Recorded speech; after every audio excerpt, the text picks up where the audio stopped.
Welcome to the Journey of an Aesthete podcast, a comprehensive examination of all things aesthetic, the arts, the humanities, and what it means to be human.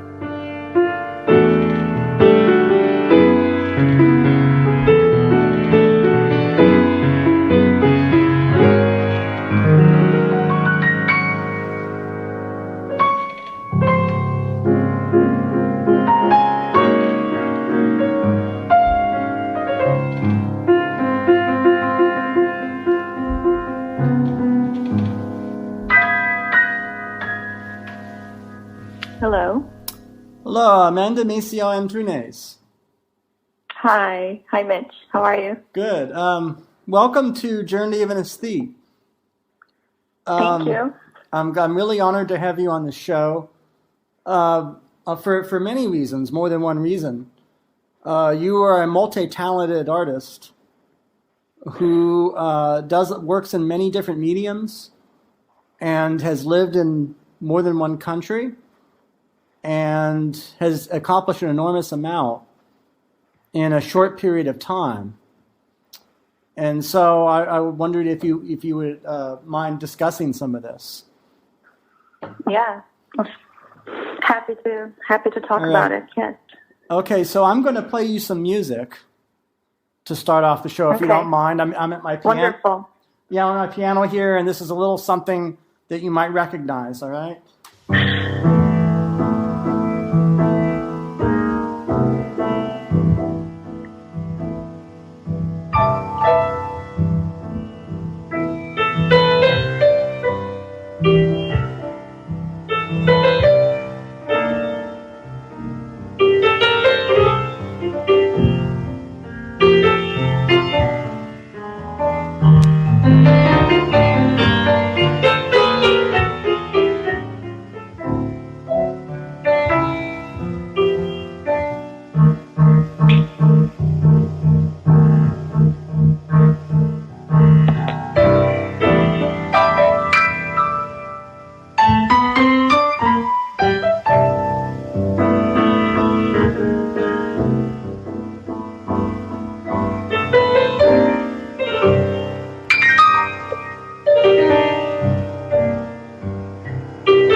Oh my gosh, that was wonderful. So I wrote that piece for you. Remember? I do remember. Actually, one of the things I was thinking about when we lived in Boston at the same time is one of my favorite things in the world was to come listen to you play. Well, thank you. But it was so special. I guess the origin of that piece was I sort of knew you were going to move, right? And you had been there a number of years, and you were going to leave. I think it's about you leaving. So I think in the title it says Dama, because that's what we called you, right? So because you were. So how many Amandas did we know? We knew 4 or 5 Amandas, right? Well, there were 3 Amandas mainly. Well, I knew really well. I knew 2 other Amandas, so it was the trio, the Amanda trio for a little while. They were some of my very good friends in Boston. Yeah. Yeah, that was a beautiful time. I mean, I know you from Boston, so I should make that clear. But you have these other lives in Brazil, and now in Los Angeles, California. So the other Amandas would have been Duguay Forrester, Amanda Duguay, and then there was and Amanda Williams. Amanda Williams, who we called Scout after To Kill a Mockingbird, right? I guess we have these nicknames to keep everybody. So how we all know each other is because of love of vintage clothing, right? It was the love of vintage clothing. I mean, all 3 of us worked at a a vintage clothing store in Boston, and you would come in pretty often. Yeah. And we started talking, yes. So I guess it was because of Amy Berkowitz. It was because of Amy Berkowitz. Right, who's no longer with us. We could say that, yeah. She always brought people together. Yeah. She was really good at that. She was a remarkable, I miss her greatly, and I think about her every week, and because it's amazing to me, because she and I would have been exactly the same age. Literally the same age, because I'm 52 That's now. right. I remember that, yeah. And of course, she was gone due to cancer. And then, of course, your career exploded at that time because you were doing all these wardrobe for all these productions, plays and musicals. Yeah. And I think I remember the first show you did wardrobe for would have been Annie Baker's play, The Flick. Yeah, I was nominated that at the same time as we're doing the show. That's fantastic. Pretty special play. So that's a shout out to for Annie Baker, who's a wonderful playwright, and her play The Flick. Yeah. Her play The Flick, which is such a beautiful about these people. Honestly, in this movie. That script, when I read it, I felt I don't know that I have read a better script in my life yet. It had something. She's such an amazing storyteller.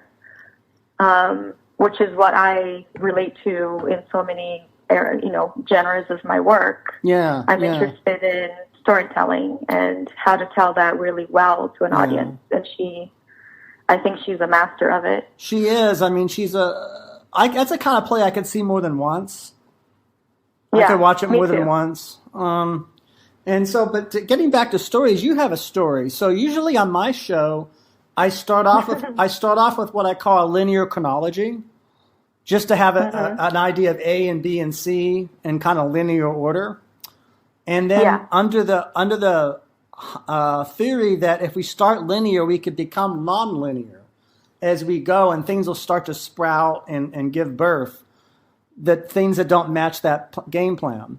So we start with the game plan, and then the game plan will maybe need to change or be deconstructed as we go along. So do you mind talking about your journey, travel from Brazil, growing up where you did in Brazil, and then ending up in Boston, Massachusetts, of all things, in 2008 or 2000? So talk, if you don't mind, a little bit about that. No, I don't mind. So I grew up in the countryside of Brazil. Mm-hmm. It's about 3 hours away from São Paulo. So I lived in a small village. It's a place where you can walk around no matter what time of the day, and everyone knows you, and you know who everyone is. And it's, it was a little, I never quite belonged there. I never quite felt that I could do what I wanted to do. So by the time I turned 15, even though I had grown up next to my family and we were all lived within walking distance from each other, I asked if I could apply for a study abroad program. I wanted to go somewhere else. And I was at the time studying and I had a teacher that, I'm probably going to mention her because she kind of inspired me with the idea of going abroad. She found a program for me and said I should have applied. Excellent. And I did. And then when I applied, my parents didn't know necessarily that I was going to follow through with it. I didn't really have money to travel anyway, so I would have to ask my parents to go. And they couldn't pay for me to come, but then my grandmother helped me get here.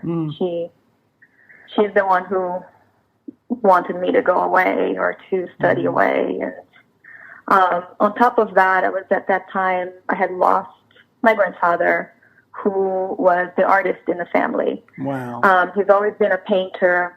I grew up watching him painting murals in the house. He was not we would never talk about art as a profession, but him and I always understood that was just a life practice. Wow. And you don't necessarily need to, have a show, be in a museum. For him, it was just a matter of living life. Wow. So he painted, he sculpted, he had a garden, he wrote, he learned English. Like I later found out after he died that he was teaching himself English. And this is a very simple, very simple man in rural Brazil who grew up in a farm, who was raised by an indigenous woman, and like he very much wanted to learn things throughout his life, and he made it so beautifully. So when he died, I kind of had this urge to, in a sense, follow through his footsteps and like go explore something beyond what was offered to me. Wow. So would you say that you're living in your home and it's agricultural? It's like you consider it a farm, right? Yeah, it's agricultural. We call it ranches. Like families have little ranches. We all grow our own food. Some people have horses. We have some of my family members have they raise animals. So we grew up around this environment. Yes. Well, it's interesting because to me it's very unusual. I can't imagine growing up at a home where a grandfather or grandmother does art in the home like that in front of me. I mean, that's that's highly clearly that has a connection to what your life is now, right? I mean, there's some. Yeah. Oh, yeah. Absolutely. Yeah. I watch myself doing things sometimes that I grew up doing with him and around him. But yes. And the reason I was able to even leave my town was because my grandmother, his wife, paid for me to come here. Wow. So it was like, and it's not like she had any money. I mean, I don't know if you probably don't know this, but like also leaving Brazil to go to the U.S. is you have to get a visa, and it's really difficult for a lot of people to get through. And I even lucked out to get one. I didn't realize I was going to be able to get a visa. So it was, kind of all lined up so I could leave. And I did. And I didn't go back to Brazil for 5 years. So I couldn't see my family for 5 years. I'm trying to understand the timeline. So what age were you when you came here? What year would that have been?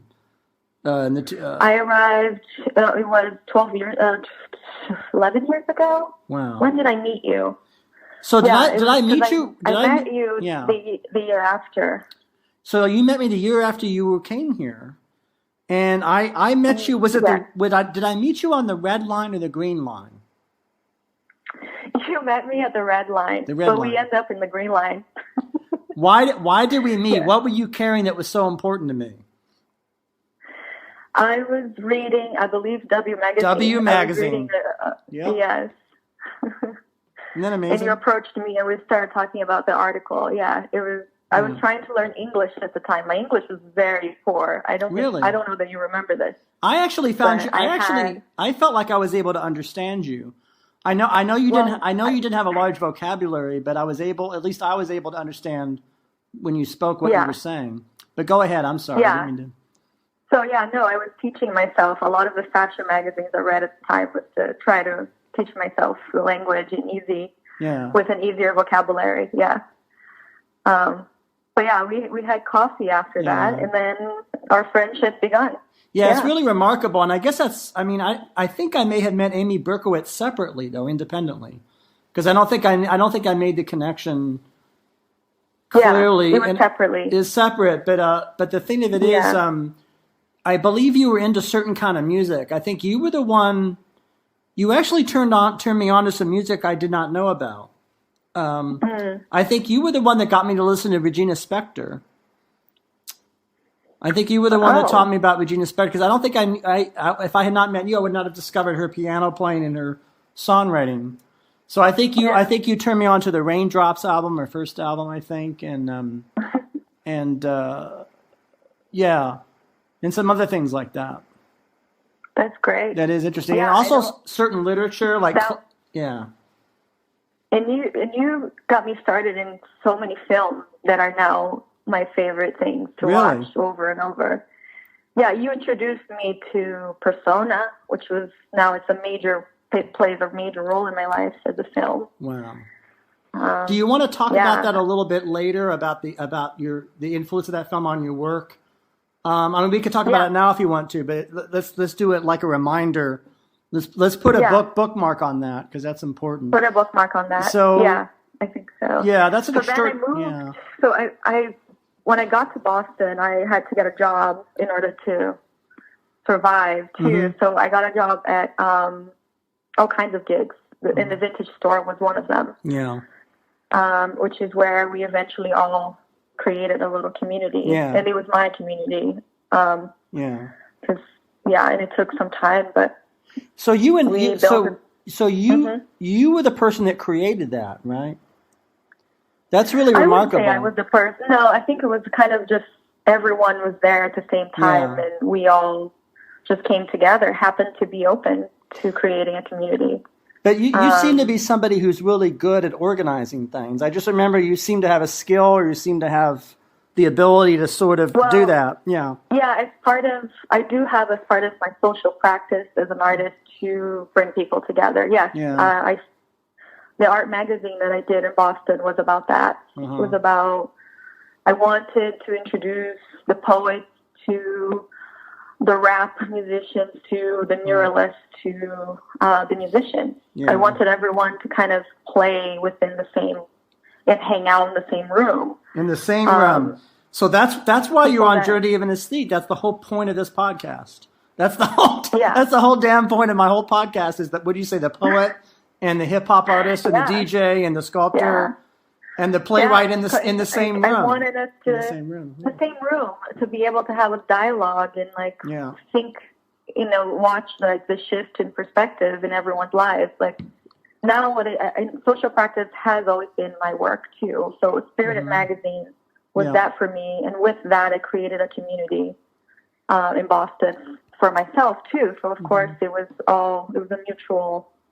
It was just perfect timing. I think everyone was ready to do the things that we did as projects, and then I started working in theater, which is really collaborative as well. So you get to meet and work with all kinds of people. And theater is one of my greatest passions. It's like it's the kind of work that you have to use your skills, but you also have to share one story with everyone else's skills. So it's also coming together in that sense. So when did you know that you loved theater as much as you did, or was there a particular production that you were working on at that time where a light bulb went off in your head and you say, this theater is really something that other thing. My first theater company, they hired me without me having much of an experience. So they kind of just gave me a shot. Wow. Was Company One. Oh, yeah, I remember Company One. I remember this interview very clearly because I was one of the most exciting, and I was so nervous to do this interview, to be hired. I loved what they were doing, but I didn't really have a way to show them that I had work done in theater. This was, didn't really grow up around theater. Yeah. But when the interview happened, I don't know, they decided to give me a play to start, and I fell completely in love with the collaboration process, with creating. It was like the clothes were my painting brushes, and I could just create a scene out of that. So what were some of the productions you worked on? I know, did you do Far Away or no? No, I didn't do Far Away. Or I have to go back to the list. I did The Flick. The Flick, yeah. I did How We Got On. How We Got On, I love that play. Absolutely love that play. Yeah, I think I brought you to the opening of that. Yeah, that's right. Yeah. So, and then from theater, it led me to other things, to film and performance arts, and I'm a performance artist. Yeah. I would say, primarily what I've been doing with my work, because it combines all these skills that I've been just learning, and then the performance aspect is very important to me too. So I create now spaces where it is a bit like theater, but it isn't. It is a bit like performance, but it isn't. And it is a bit like installation, but it's not just that. So it's a walking through time experience. But we can talk about that a little later too. I'm being sidetracked here. Yeah. And then I moved to LA, which was was it 5 years ago? Yeah. 5 years ago. Yeah, I've been here for 5 years. Uh-huh. Well, welcome to LA. Yeah, thank you. Do you know that film by Alan Rudolph, Welcome to LA? With Harvey Keitel? I know the film. Yeah. Yeah. I'm sure I know why you're bringing this film up too. Why? Because it was made in the 70s, right? Yeah. So yeah. Well, what are your feelings? Because I know that when you were in Boston, you had a lot of feelings about living in this strange country in the United States and living in Massachusetts, where it's very different than some other part of the United States. So what were your changes and feelings living in Massachusetts versus California? And then, of course, there's this whole other issue of immigration and coming to this country. There's a lot there to talk about. What comes to your mind, or what comes to your consciousness about any of that? It's kind of shifted, right? When I moved to LA, we also was around the same time where there was this very conservative side of the country taking over, and I can maybe describe this in two parts. So when I moved to Boston, I was leaving a country that to me was not democratic, that was extremely oppressive. Mm-hmm. Even though I described this childhood with art that I told you, it was also really dark, politically speaking, really dark. And social dynamics, and like my family, could never just dream a little bigger because it wasn't really a possibility. So moving to the United States, for me, was also a way to shift that mentality a little bit for myself, where I could maybe make something better of my life. So I trusted this place, like in the sense that I felt like of all the places in the world that I could end up, this is a place where it's still people come here, I think, to try and have a better life. Yeah. Which is, it's an interesting common thread between all immigrants. Like we're all kind of, for different reasons, we leave our countries, but we kind of come here thinking this could be better. So in that sense, I had high hopes. I was also in my early 20s, a bit more naive than I am now about the world. So I kind of grew up in that environment in Boston, and I was lucky to have really good people around me. So I never felt, because I'm Latina from Brazil, like I never felt necessarily an opposition to my presence. But so you're saying that the experience was more positive at that time. And you're saying that your age had something to do with it. You're saying you used the word naive. Is that the word you used? Oh yeah, naive. So what is the word? What is the word? What is? And trying to understand what the consequences would be by moving away. Like I knew I had to leave, but I was also not totally thinking about the consequences of that. Because I think if I thought about it too much, I wouldn't have left. If you thought about what too much, you wouldn't have come to the U.S. at all. I'm trying to understand. You would have. If I had back then, I believe, thought through all the consequences of being an immigrant in the world, like maybe, and the reason I'm saying this is because I've taking that risk was really difficult, but it was completely necessary for my life too, and I don't regret at all one bit. I have I feel like I did what I had to do. Well, I'm speaking for myself. I'm happy you're a neighbor. You're far away. You're in California, but I'm happy that you're here. But thank you. But it's more complicated than that, because it's a very difficult issue. I think it's a difficult issue when people make decisions like that, because they're being tugged this way and that, and they can see a lot of different sides. And I guess you had that, right? You could see a lot of different sides, and you were. Yeah, you have a bit more, a little perspective too, coming from a third world country to a first world country. Like just the idea of having safe places was also really interesting to me. Like there were different concepts, and access to knowledge here was not kept from the general public. In Brazil, there's a, culture and knowledge, even like education, culture and education are very elitist. And when I moved here, I sensed that it wasn't like that I could be, and I was welcomed in places that I didn't quite belong.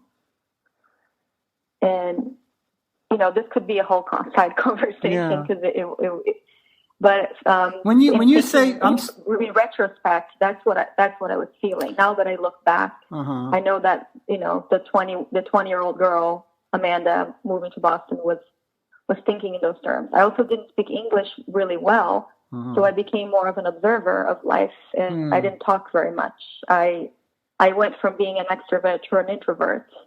My personality completely shifted in that sense. I was like something new was growing in me, and I didn't know necessarily how to put words to it. So I was very quiet for a long period of time. This is one of the most interesting things I have heard in a long time. I love all the guests on my show, but every guest I have, I have on my show, I always learn so much from them. And this is fascinating to me because what you're actually saying is that the country you were living in altered your personality, or that you were saying you were more extroverted when you were in Brazil, and you're saying that you became more of an observer or more introverted? Yeah, like a voyeur of my own reality, because I could not put the language to what I was watching and to what I was seeing. English language failed me, and when you don't have the language to something, to a concept, to an object, your world is, you're a bit at a loss there, and you do become introspective. I believe I was very much in my own, trying to learn all these things, and sometimes by learning you mimic things. You kind of it's the idea of like fake until you make it. Like, get into a room, you don't know how to say hi and continue the conversation, but maybe figured out a way to communicate that doesn't need language. So all these things were bombarding me all along. And this is my environment constantly for a few years. I mean, in an odd sort of way, I can really relate to this being on the autism spectrum, because of my Asperger's. Because the thing about me having that as a diagnosis is that actually everyday life is already that way. Right. In other words, whether I'm an immigrant or not, I see everything. I don't want to say I see everything as a voyeur, but we're always outside of everything that happens. Friends, loved ones, acquaintances. And so that I'm very well acquainted with what you're describing. But I just take that as a given of what it is to be alive, which, that's kind of a tricky issue, but. It is. It's also that. Yeah. Yeah. And there's something to be said about, the I think that word naive is sometimes has a bad connotation. But I think, when you think of a childlike naivete, like there's something to learn from that throughout your entire life. I really hope that I can always keep that sense of naivete and curiosity about the world. I think if the world tries to kill that or disparage that, I think the world is wrong when the world tries to do that. That's actually a mistake. So I'm actually in agreement with you. That aspect of reality is very important. It's very important that people cultivate that thing we're describing, because it's actually that quality that actually might make us be better or act better in the world. And, people don't want to do the wrong thing. They want to do the right thing, and so to put it in a simple way. So in a way that's, there's something to be said for that quality. Yeah. Yeah. So. Yeah, and it's in moving when you ask like the difference between Massachusetts and California. Yeah. I mean, it felt like going to a different country. Wow. What was the first thing that struck you? I mean, that's pretty different. That's like two countries in one country. What was the first thing that struck? I mean, the language was the same, but yeah. I guess it was. I mean, the geography is number one. Things here are very spaced out. It takes time to get anywhere. Yeah. It's very isolating. It's like if you're good at being alone, you love LA. But then, yeah, it's a very isolating city just because based on the size, how the culture functions here in all different parts, and there's different centers. It's not just one. And I moved from this little village to Boston, which felt like a big city for me. Boston was my first city. And then to Los Angeles, I guess it was kind of just growing in size. But here it reminded me a little more also of a little bit of the landscape of where I grew up. Interesting. Except it's not a desert where I grew up, but it has, kind of, it's a city surrounded by green or, the mountains, the ocean. Everything here is accessible by 1 hour, and you can kind of get into a whole different landscape. That was really inspiring to me. Well, it's your inner work and your outer work, I guess, are connected, right? And so you're starting to change the artwork you're doing. Am I right? Or you're starting So I know that you were doing costumes and wardrobe, but now you're doing site-specific installation art or performance. Yeah. And performance is clearly different, of course, than being in a room and sewing or drawing a costume or trying on a costume. Do you want to talk a little bit about how you entered the performance? Yeah. So I guess I was always interested in that practice in theater because it's how I started in theater through the back door and costume was just something I had the skills for. I could figure out how to make something. And, but slowly you as a costume designer, you work directly with actors and performers. You're learning from them, and they're also helping you guide the character, and so it's this collaboration that I felt really connected to. Although I don't think I have the skills to be an actor. I do love the idea of using my body to tell a story, and in whatever way that means. And so that's when something kind of sparkled, and it was the theater world. And I moved to LA. The theater practice kind of I did some theater here as well, but not to an extent that I was doing in Boston, because here it's a little bit different. The entertainment industry is a little different. It's very film focused, I guess, TV focused. So I got a studio, which was also a huge shift for me. I never had space to quite do the work that I wanted to do. I always did work in residential spaces or my kitchen or Well, that's important. I'm happy you got that space, because God, without that, you can really that's the best news. Yeah, that's the best news, because because you gotta have that.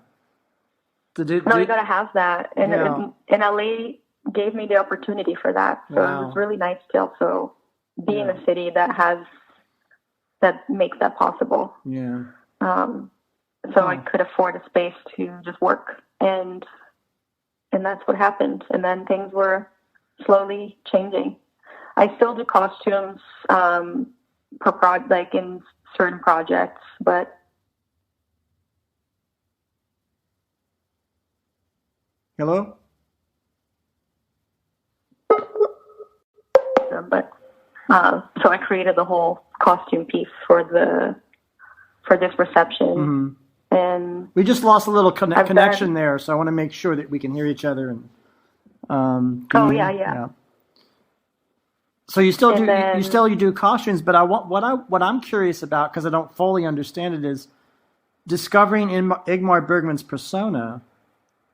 Mm-hmm. So you discovered a film like that, and then you start doing your own performance, which is site specific, right? Do you mind talking? Do you mind talking a little bit about what these things mean? So, is there a connection between the Ingmar Bergman and the performance and the site specific or site specificity? Wow, nobody's ever asked me that question, but now you made me think about this. Yeah. As a connection, the film made an impression on me in a way that I hadn't really watched a film like that in my life. And I didn't even know films like that were made, or could be made. It's so much about the subconscious that he's telling, but he's able to show you that in visual form. Yeah. And I think that's what I was in love with. Is like when filmmakers or any artist, like for that matter, are able to give you the visual story of something that you don't know how to put words to yet. Like it comes back to the beginning of language for me too. Like when we're talking about, this sense of exploring a new world and changing personality. I think when a narrative like persona exists, like you start seeing things from different. That's how I felt. Like I started to observe storytelling from different angles. And what that meant to me, I guess it was more of an impact than I realized at the time. Does that answer your question? Or well, it does help. I mean, I guess what I'm wondering is, is there a way that you could talk about your performance practice, what I call the site specificity, I can walk you through my process and like how this starts.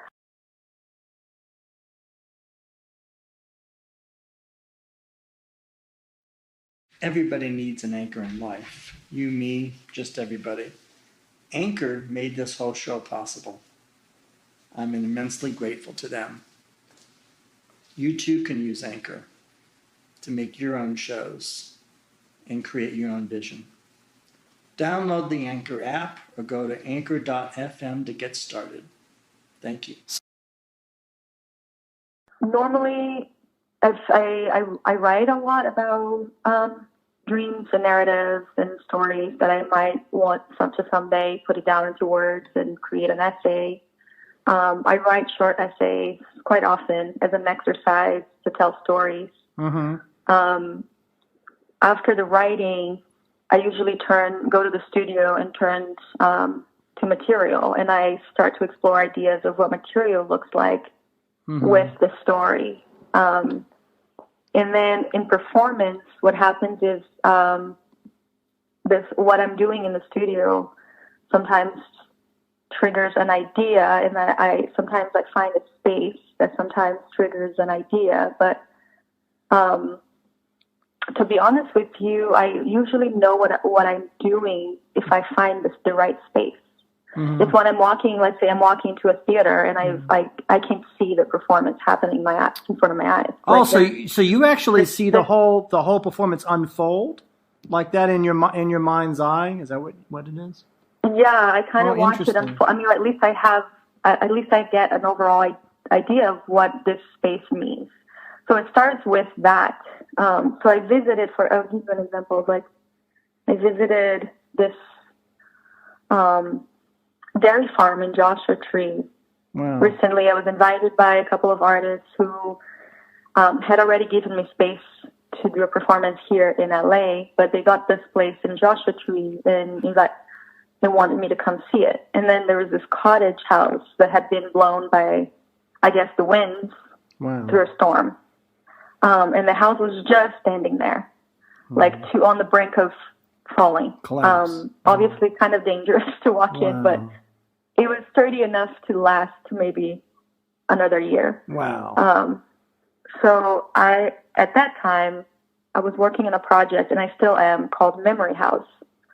Oh, wow. Which was about finding your space within a home, but what home means to you. And I had just lost my home in Brazil during that time, and I never quite find a home within this country either, as a place I could call my home.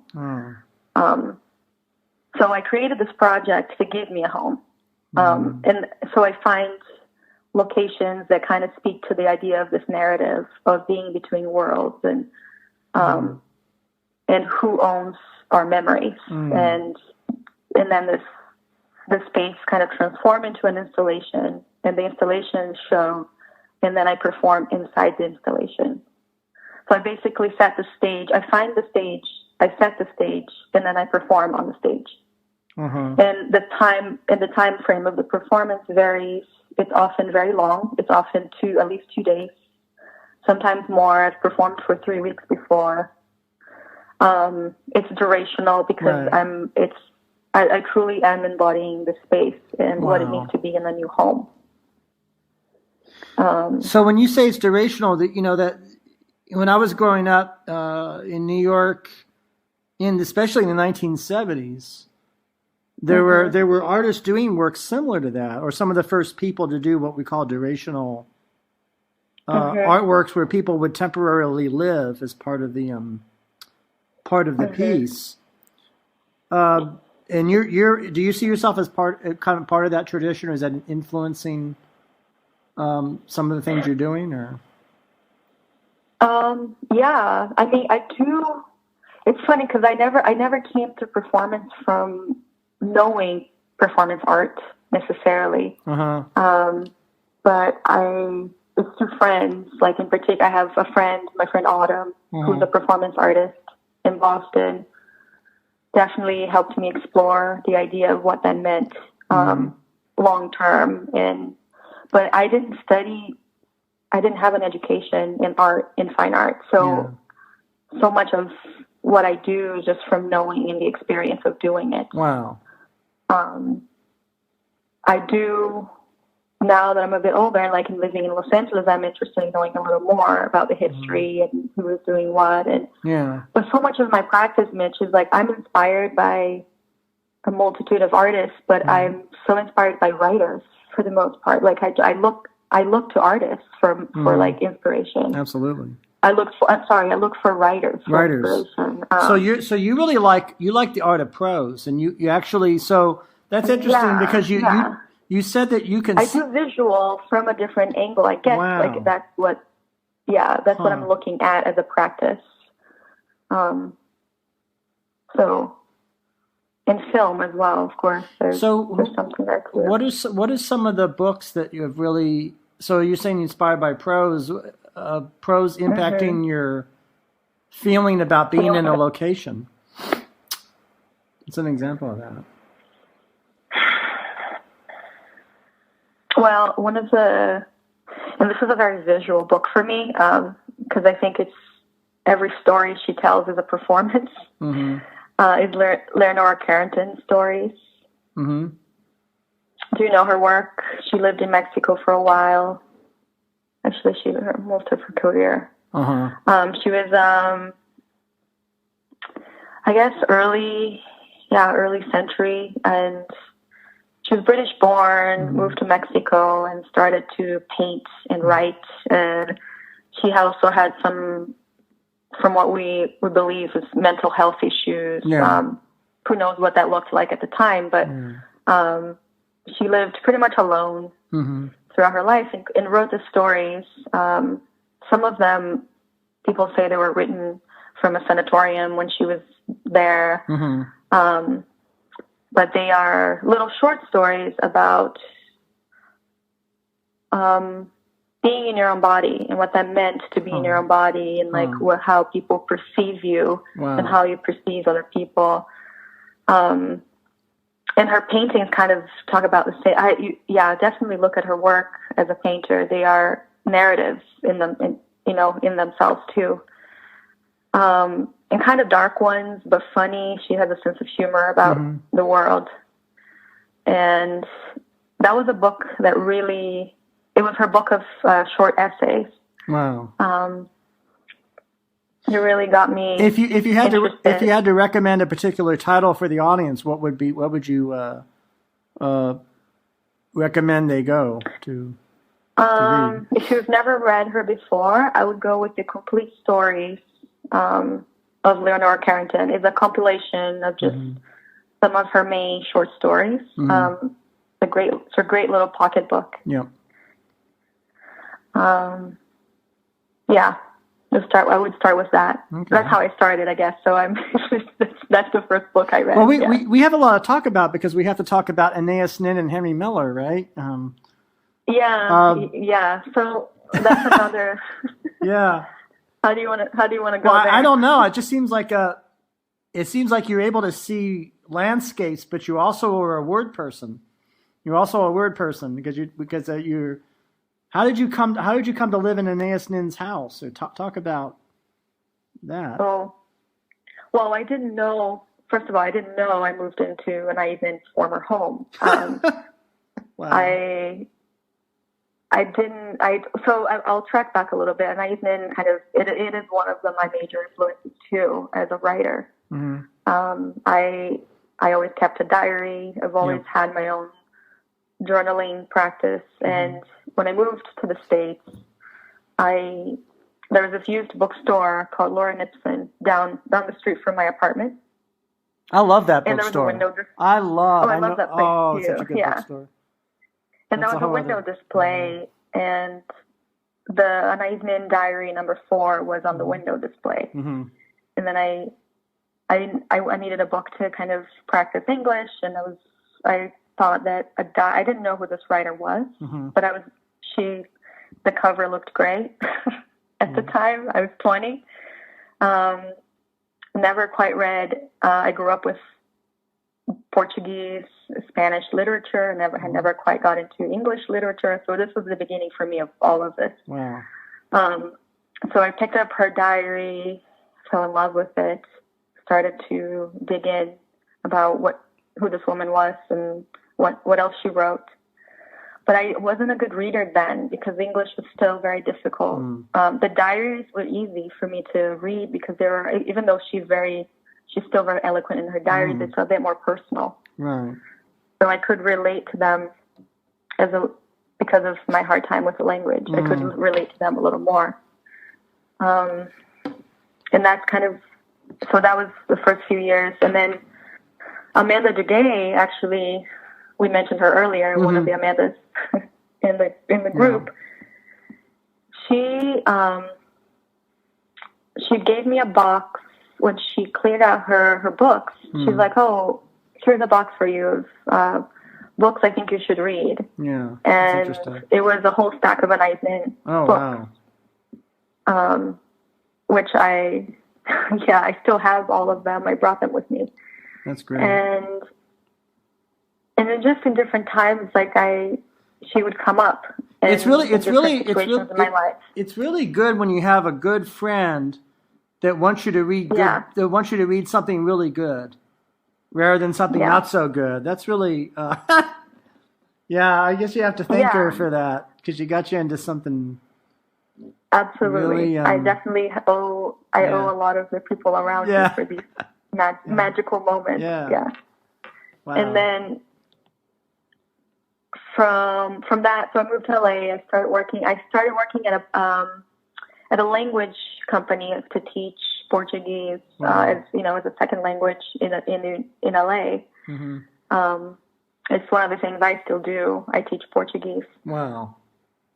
And the school, I went for an interview. The school is a language school, and it's a small school. They do, mostly tutoring, contract work. I walked in, and in their office, there's an entire bookshelf of all Anais Nin's books. So what does that tell you? On the shelf. What does that tell you? You keep running into the same author in different languages. Yeah, it was like a book. I asked the person in the room, and I was like, what? How do you have, it was, a nice man in Japan, and it was like just travel the world. The universe is sending you a message. You have to do something with an nice man.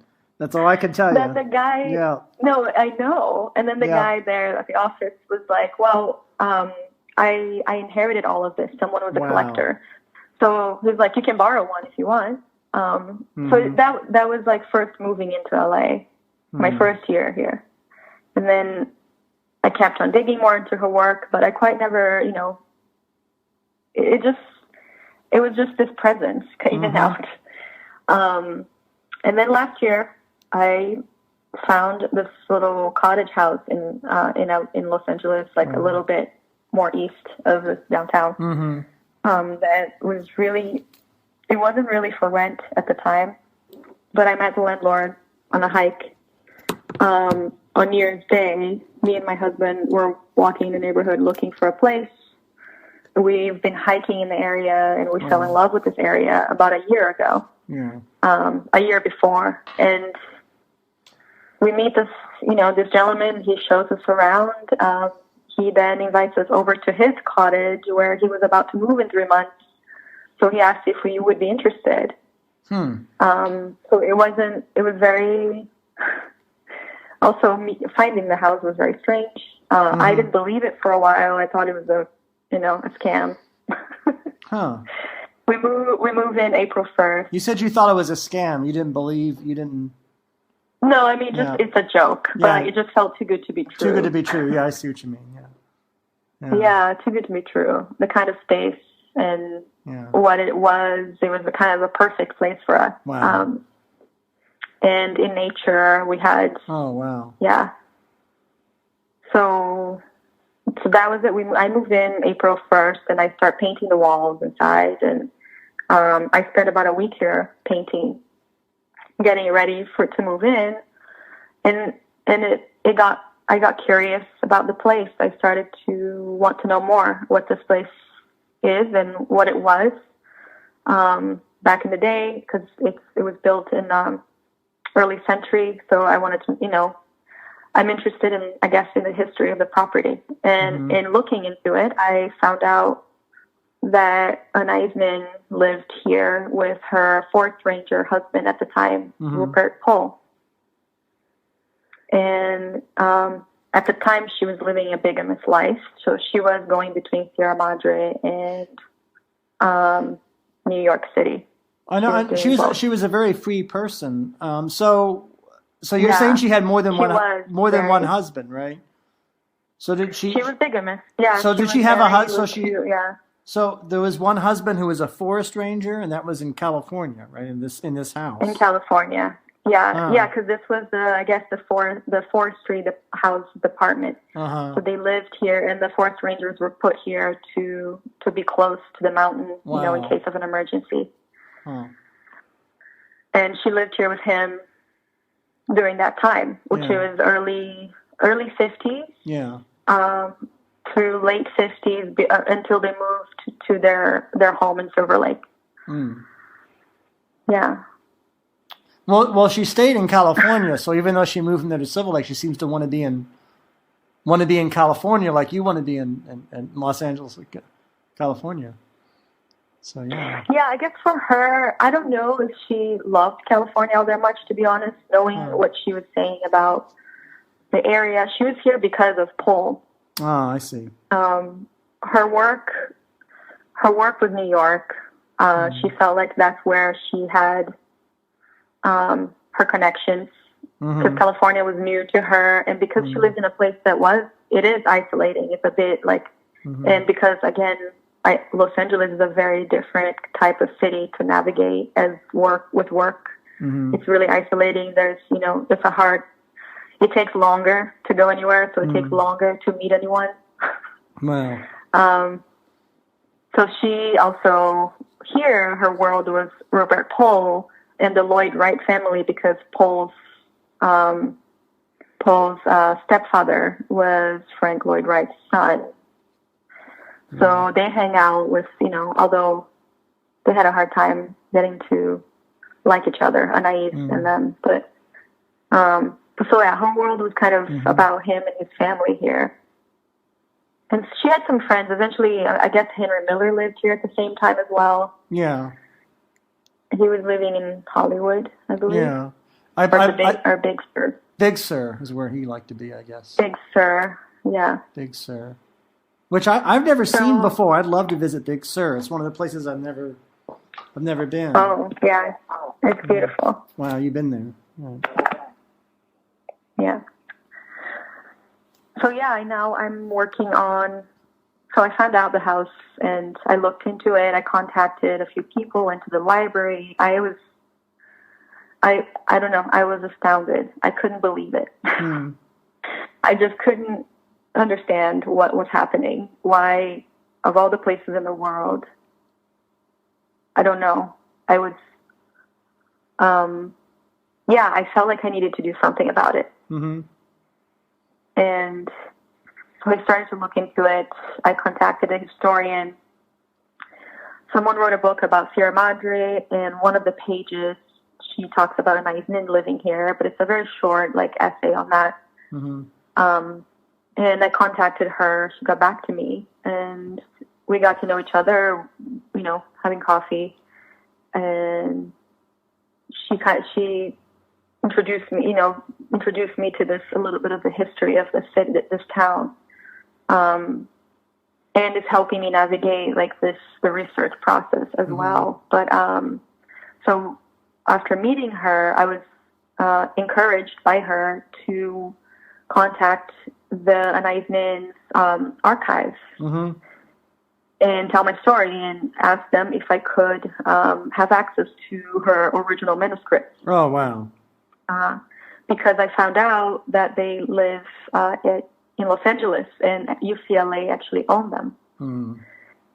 So they got back to me, and they were very lovely, and they helped me through the process, and they put me in touch with the library, the Special Collections Library, because the manuscripts come from an off-site location.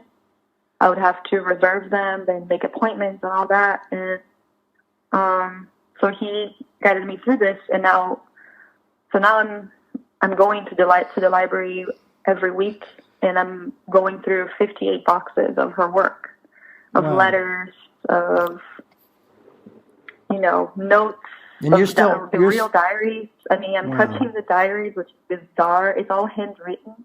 She didn't type them. She wrote by her handwriting is phenomenal. Oh yeah. I'm loving. Yes, I can send you. I'll send you a picture. Oh yeah, please do. I mean, I have to say. So I guess there's a lot to talk about there. We don't have all the time to get into all that, but we don't. I guess the thing of it is that when you're seeing somebody, you're basically seeing the inner workings of her mind, or at least what she put on paper.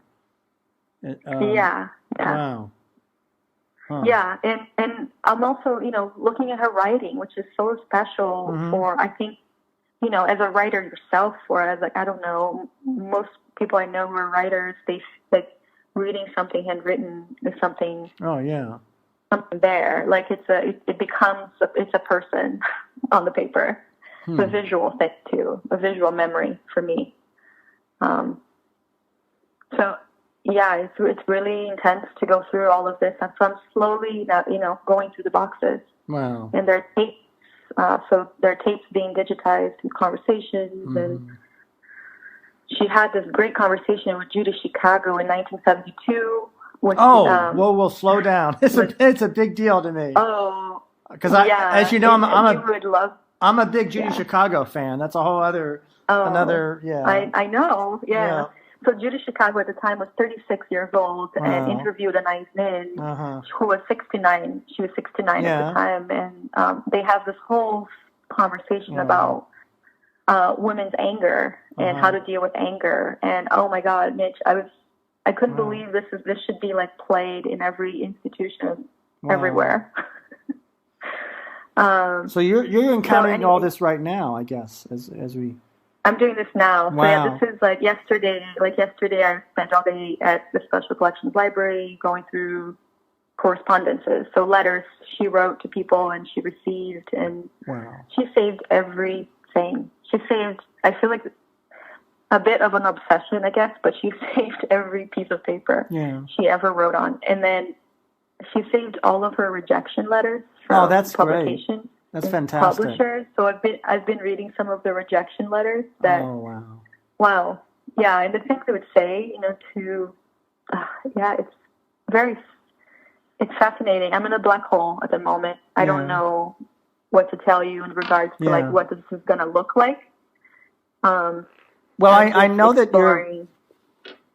your recent work has been durational. So you were at Joshua Tree.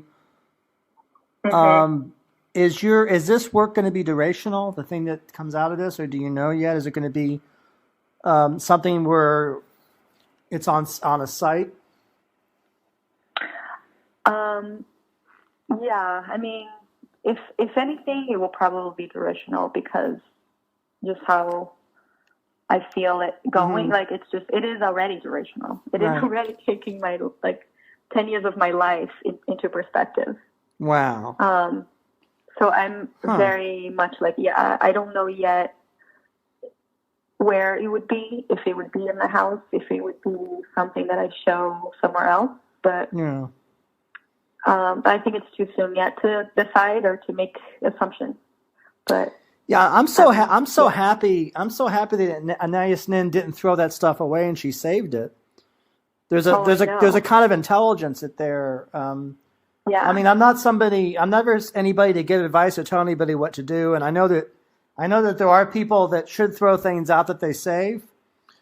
But this is a case where she knew what she was doing. I mean, she had, Yeah. She did. She, in a way, she was a very highly skilled manipulator. We can also say that because there's aspects of her life she wanted to very much manicure that would fit her lifestyle. So it is a privilege to be able to do that. And she was only able to do that because she was privileged. Interesting. So that's also, it's something interesting. I'm learning to read, because it is someone I admire, but I also want to take into perspective what allowed her to do what she did in the way that she did it. And then... So when you make that statement about her, is that a function of your politics, or do you feel that it's separate from or more foundational than your politics? I think it's a little more foundational than politics. Yeah. It has to do with access to, just making access. I guess I don't know how else to describe it, but yeah. And one of the things I admire in her that I still don't think we see enough in the world is, or we read enough, or we watch enough of this, is her sincerity in being sometimes a horrible person. She understands her complexities. Mm-hmm. She understands the ways she's good about going in the world and treating other people, but she also understands the bad that comes with it. And she talks about it and regurgitates and watches herself being bad and then talks about it and analyze it. Well, it's interesting. I do not see enough of that. I mean, I hear that you're laughing, but I mean, you know her much more intimately than I do, because you're researching this figure. So are you talking about? So you're saying that she gave a record of her second thoughts about having been more honest than usual at a certain instance? Or? Yeah, she gave a record of that. Oh, wow. I mean, she gave a record of her feelings about being bigamous and being untrustworthy and being, someone who could be playing too far with people's feelings. She talks about this constantly. Constantly. It was almost a bit like it was too much for her sometimes to handle. She was often overwhelmed and stressed and didn't know exactly how to act next. Parts of the diary feel frantic, like she is a little desperate in what to do. Wow. Doesn't know what to do. which is pretty real. I mean, she was very real. I mean, I have to be honest with the listeners here. I'm full disclosure. I'm fairly radical about some of these aspects of life, rather than conservative or moderate.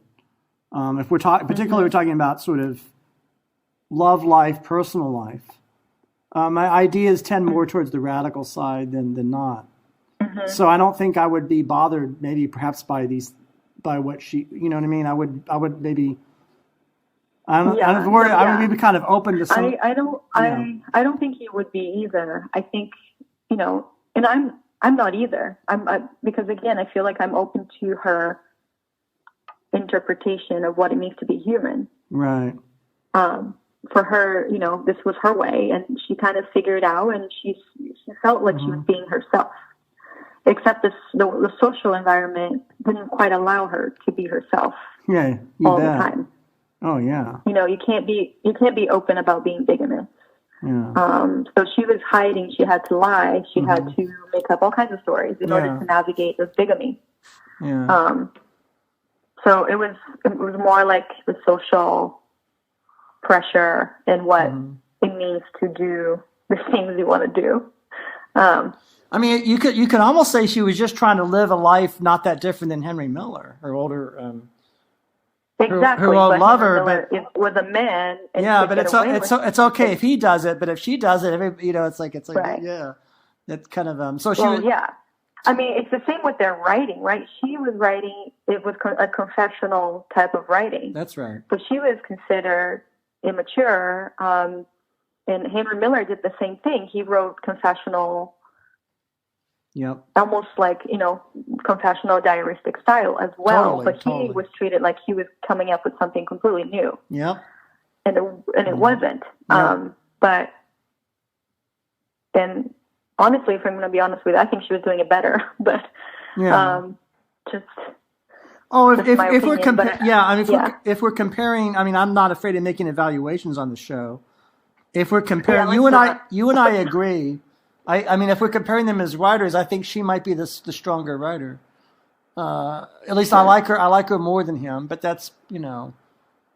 Yeah. But that's personal preference. And, I mean, that's And that's also it plays a role in like the society that they were in.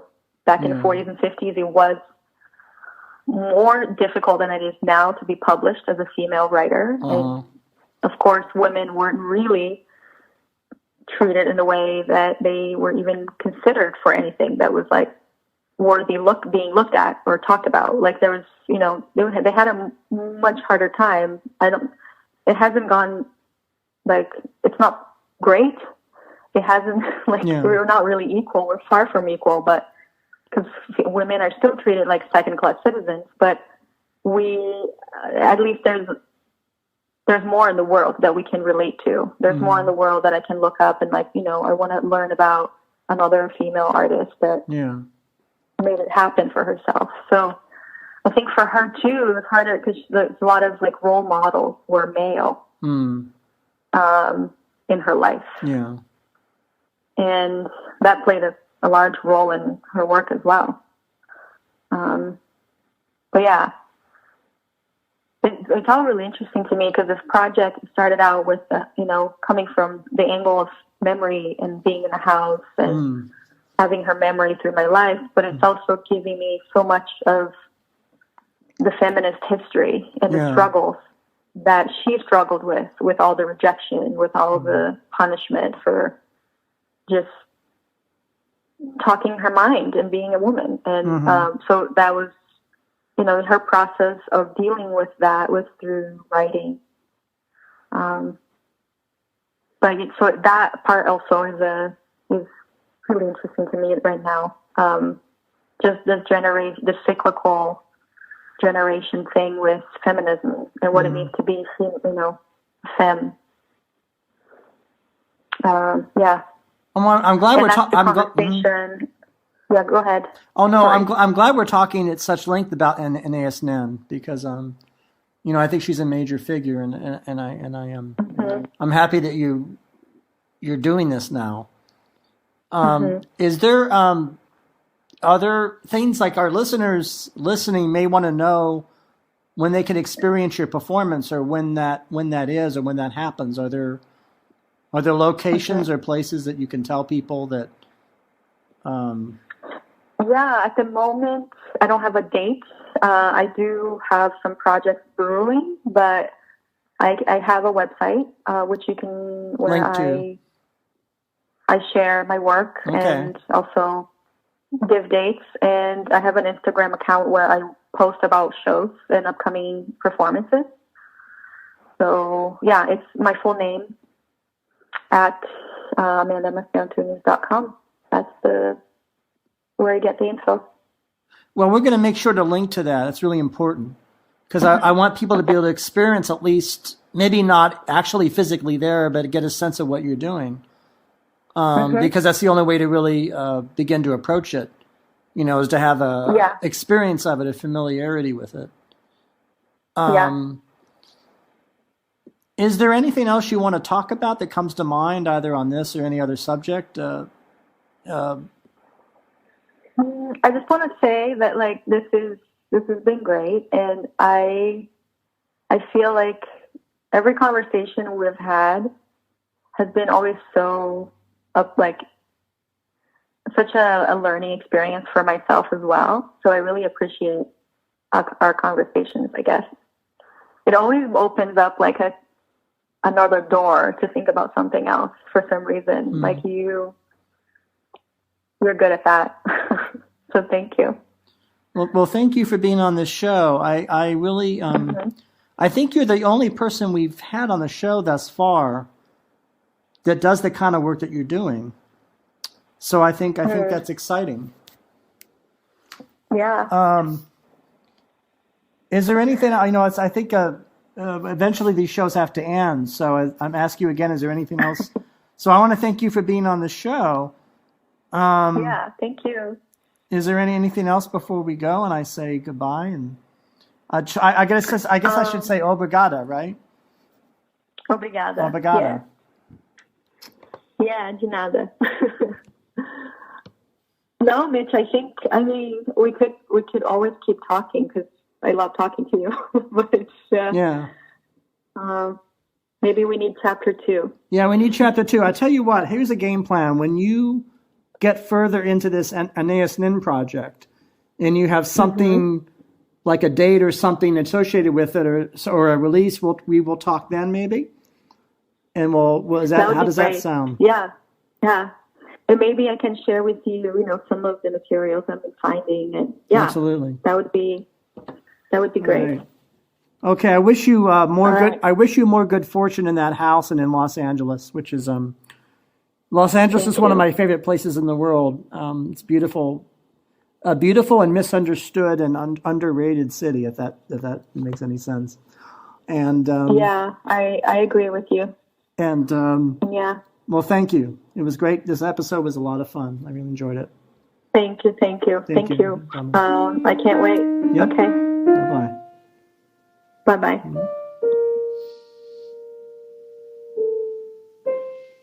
Mm-hmm.